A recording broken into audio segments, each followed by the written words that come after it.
What up, Coop Group? Welcome to Alliance War Season 29, War number 2 and War number 3. The reason we're doing a double header is because my war videos for the second war and some of the third war did not record. Just like the first war, some of the videos didn't record, and I was so mad because I did all these same fights, all my fights in War 2 on the same recording. I recorded once and just boosted up once and went. So yeah. The first war is against THRUN, and they are, I think, a Turkish alliance, and they actually got docked last season. They were masters and got docked to Plat 1. So they had some cheaters in there, I'm guessing. They probably still have them in there if they're trying to get masters. But anyways, War 2, I was assigned all three of these champions, Warlock, Falcon, and Archangel. The first fight was Warlock versus Apocalypse on Strike Counter Fury on Path 2. It's my first time ever in season taking Path 2, so I was very worried about it. It actually went okay. I ended up not having to really put a potion at all. The second fight was Falcon versus Fig on Strike Counter, and the goal there was just to lock on and throw my special ones so that Thing doesn't get too many Furies. Now it's my only Falcon fight, so I could just throw a special 2. It's a bigger special and keep it locked on. But I didn't think my lock on would last that long. I'd rather not have to block and die to big Furies. Third fight was AA versus Elsa on Buffet. And fourth fight was, which I'm just really not annoyed about, but sad about, is Warlock versus Buffet Silver Surfer. But anyways, the Archangel versus Elsa fight went okay. Easy fight, parry heavy. She didn't shrug off anything, and she went down really quickly. Warlock versus Apoc was a 50-second fight, same to Falcon versus Thing, not 50-minute. And then the fourth fight was Warlock versus Silver Surfer on Buffet. Now, after I did my fight, after I attempted the fight, one of the officers was like, yeah, that's a Thing fight. Thing is definitely for that fight because he's armor break immune, and he can control Silver Surfer and no Buffet. I'm like, great. But guess what? I timed out that fight with Warlock. A whole 5 minutes of me doing that fight. A whole 5 minutes. And look, he's full health. My Warlock is almost dead. I didn't die. I timed out. But because Silver Surfer got his buffs up, so many of his buffs, and the infections never lasted. So yeah, I timed out. Those are what I had on there. I only used one item this war. I didn't go back in there. Someone else went in there and cleaned it up. Thank you to him for cleaning up with Omega. Basically did it full. We lost this war. I had my first death of the season, which I don't know if we're going to count that death. The officers told me to not count that death because it was on them for assigning that fight, but I should have known better. But yeah, we're at 2 losses this season, and let's get straight into the third war, which we actually have some content to show you. I'm excited. But welcome to Alliance War Season 29, War number 3, where SAS goes against ONE 1. And yeah, I have to make up for my Death Blast War, or my timeout, which I'm going to blame myself and blame just everyone, though I think it's my fault for not. I should have thought about the fact that Silver Surfer gets buffs. The more unique buffs the champion has, the less length a infection lasts. Anyways, the third war, I was assigned Warlock and Black Widow Clairvoyant for my fights. And I brought in my White Mags for Prefight, which I actually got to use more Prefights, which is great. But the first 2 fights, I'm so pissed, did not record. And after this fight, I was like, alright, well, I'm done recording war videos from now on, because they're just not going to record. I even put a community post on YouTube saying I am not doing war videos anymore, because it's just not recording. But anyways, as you see, the first fight was Apoc again, Warlock vs. Apoc. That fight went decent, same as it went last time. It was another 50 to a minute second. I put an indestructible boost, wasn't needed. The second fight was a Warlock vs. Havok. It went decent again. I had my armor up the whole time, so it went fine. Third fight, which I'm going to show, is Warlock versus Immortal Abomination. And the fourth fight is Warlock versus Black Widow Clairvoyant, which actually the officers were very concerned about for having when they assigned me these fights. And then the biggest fight of them all is Stun Vaughn. I hate Window of Opportunity. Stun Vulnerability and just Stun Reflect, Jabari Panther, and then King Groot. We're going to be doing those last few fights with Black Widow Clairvoyant. Pretty concerned about it. But yeah, the first two fights did not record. My goal was just to throw specials for the strike counter. I actually got a special 2 when I went Warlock vs. Apocalypse because of the nodes there, which I only get a bar of power when he gets one. And I drained him, I got another bar. It was actually like pretty cool. And then the Warlock vs. Havok fight, I just played strike counter, threw my special 1s. I didn't have to keep my infection up on him at all. Wasn't needed. Those are the boosts I had, because I took a screenshot after when the recording failed. And I had an indestructible boost on also, which I think Havok actually got a few hits on me. Luckily, I had my indestructible. I think he got like 2 or 3 hits on me. And the indestructible saved me. Not that he would have killed me in 3 hits, but yeah. Now it's later in the day, and I'm going to test my recording by putting my pre-fight on this fight.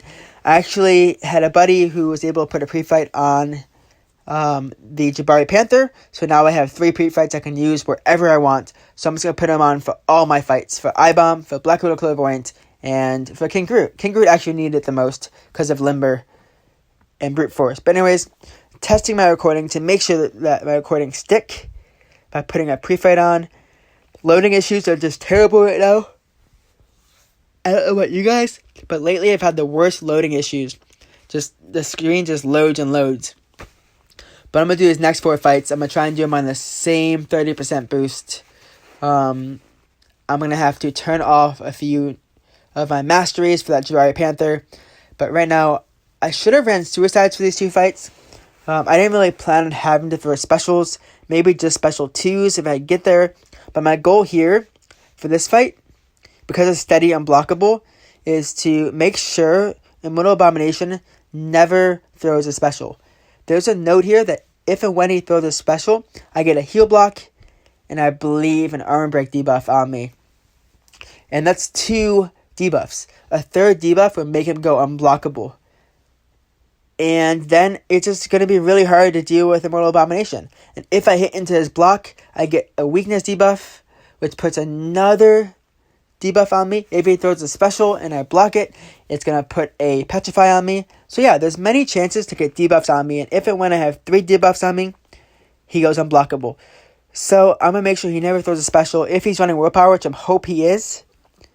So I hope he's running willpower. If he's running willpower, then I can control his power so easily as long as I put an infection on him. Anyways, I'm going to put on my invuln boost. Hope it lasts for 3 fights, possibly, if possible. That'd be great. But I always put my invuln boost in right before I push fight, so I get the maximum amount of time used on my invuln boost.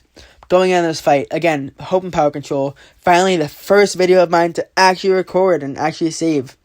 Now that that pushed me back so far. I'm hoping my heavy connects if and when I get my heavy. But I'm trying to get my infection on him. He does have willpower, it looks like, because he is healing with his debuffs. If I can get 2 infections up, he'll be able to drain even more power. But yeah, it's going pretty decent. I'm almost at a special 2, actually. And I know my armor breaks will power drain him even more with infections up. I'm going to throw my special 2 right here. It's going to, you'll see, he's never going to have a bar of power. He has one right there, but he's never going to throw one, which is really cool. I'm going to throw a heavy attack right here, just to bleed him, do more damage. With my power back boost, I got almost another special 2. I'm going to throw it right here. Have so many armor breaks in this guy, doing so much damage. I'm going to throw another special 2 right here, and just finish it off. Not even needed. I could just finish my combo. But yeah, 55 seconds, that fight is over. On to the next fight, which is actually the one that the officers and myself was maybe concerned about. Just because I'm immune to bleed, and when she throws her heavy attacks and her specials, it puts some bleeds on me. But because I'm immune to bleed, she power gains. And so my invuln is up on this fight, because I know if she throws a special 3, then I'm kind of screwed. So watch the beginning of this fight. Doesn't go well. The beginning of this fight, I miss 2 parries. 2 parries, which means she gets 2 maybe full combos on me. But luckily my invuln kind of saved me a bit, but watch right here. This fight does not go to plan. Again, my plan was to make sure she never threw a special, because then she power gain. But boom, what I didn't realize is she went into poison mode right there. And we are screwed. Watch this.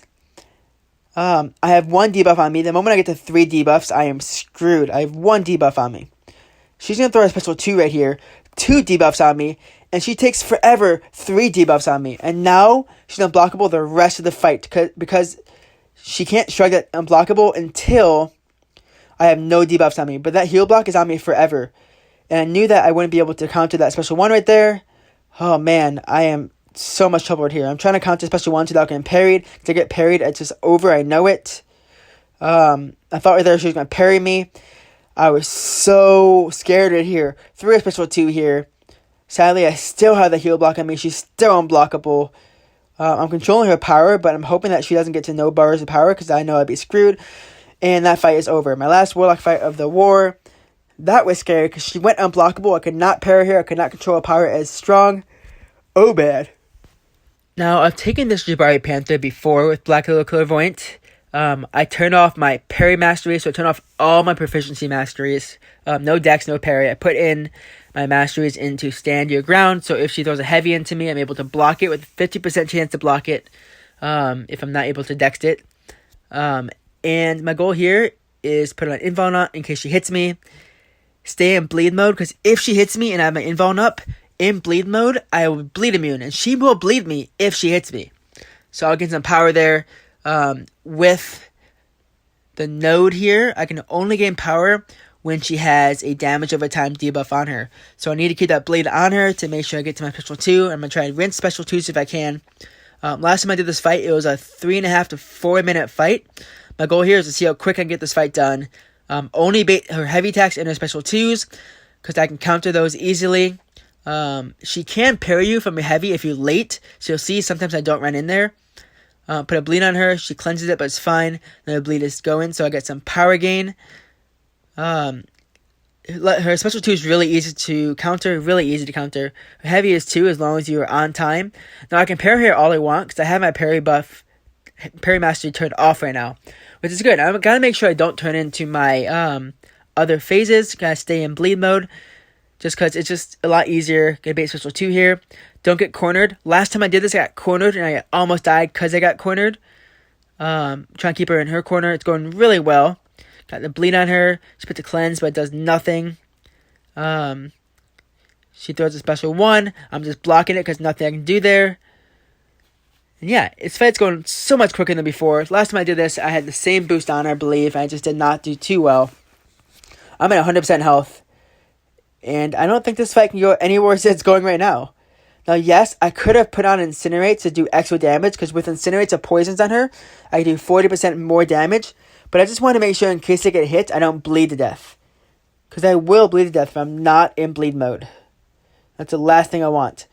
I gotta make sure I don't hit her block, especially when she's in hunt. So if I hit her block, I can end up dying. And this fight was a minute and a half at most. That was so easy. My invuln boost is still going. I gotta turn on my parry mastery back on again. I gotta turn all my proficiencies back on quickly. You'll see that I go out and back in. And the moment I come back in, there's like 3 seconds left on my invuln boost. And it's too late. I missed out. But luckily we have so many invulns just in my overflow. I put on another one because this is a mini boss. A lot of health, a lot of attack. If I get hit, it could hurt a lot. So I'm going to put on one more invuln boost. I think I put on the guidance boost right there. I put on maybe 1 potion, maybe, into Black Widow Clairvoyant to max her out. I have some of those in overflow anyways. And this fight is really easy. It's just Black Widow Clairvoyant versus King Groot. I'm going to stay in my bleed mode. I'm going to throw some heavy attacks when I'm in bleed phase because he's bleed immune. So I'm going to gain a lot of power there. Throw special 2s over and over. I could have been in Incinerate phase just to get this fight down quicker. But we were in no stress of having to do fights quick. I just wanted to get my special 2s quick. And because he's bleed immune, I throw my second medium attack and my heavy attacks and my special 1s to gain a lot of power. That's all I have to do here. I do nullify some of those buffs. He's not gonna. I don't think he regens like ever in this fight. I'm pretty sure I control like regen pretty nicely. I want him to throw his special. She's not throwing it. I do parry him, and because of brute force, I do have to hit him once in a while. His special is pretty long. Brute force takes me once here, but it's not an issue at all. His furies don't activate at all. Neither is his regen there. I got the make sure he can't throw any buffs at all. Yeah, this fight's going pretty well. I'm at 100% health. I expect to finish at 100% health. Not that I was going to like need my health at all. It's my last fight of the war. But yeah, I could go into poison phase and just bait a special 2. If I can hit, I'll get poison, but it's fine. Hoping he just keeps throwing his specials. If not, I just got to hit him once in a while to make sure brute force doesn't hit me at all. And I'm doing a good job keeping brute force off of me. And I could have thrown a special 3 in this fight to do a lot of big damage if I wanted to, because I have all those clairvoyant charges saved up just in case. But I mean, I just wanted them to nullify his buffs anyways. And luckily, because of his limber, I put on the white magneto Prefight, which is just making it so I can parry him indefinitely whenever I want. And yeah, he's going down. A minute and a half in. This fight could have been a lot quicker. He's at like 25% health. A little bit left to go. Like I said, if I wanted it quicker, I would have been in incinerate phase and just done so much more damage. But in this way, I can get my special 2s a lot quicker because he's bleed immune. Here I was concerned he was going to throw a special 2, but I'm like, whatever, he's probably dead. He is. Under 2 minutes, at 100% health. That went so well. Wasted an invuln boost, but it was there in case. And yeah, this war, I'm happy with how my fights went. I didn't die. I redeemed myself from my timeout last war. Had some pretty difficult fights. As you see, I had 6 fights right there just to prove that I did the first 2 fights. I can't prove I didn't die, but take my word for it. The first 2 fights went pretty decent. And we actually ended up winning this war. I thought for sure, after I did my fights, we were going to lose this war. But I guess 1 isn't a Masters Alliance, and they actually died a lot more than I thought they were going to. So yeah, I used 3 potions this war. And so far, 6 potions total this season with 15 fights. I'm hoping to get more fights per war if I can. At least 6 per war if I can. But yeah, looks like Warlock is going to be a main attacker this season. Maybe Ghost, maybe Archangel can overcome that because we're very early in the season. Maybe. But yeah, it was 9-15. We died 9 times. Under 10 deaths, finally. And they died 15. I'm surprised they died so many times because they had that war in the bag. But anyways, 1, thank you so much for the war. It was a fun war, some fun fights. Hope to match you guys again and see how it goes next time. Whether you get revenge or we get revenge again. But yeah, thank you for coming to this war video. This Coop sign off. Happy gaming.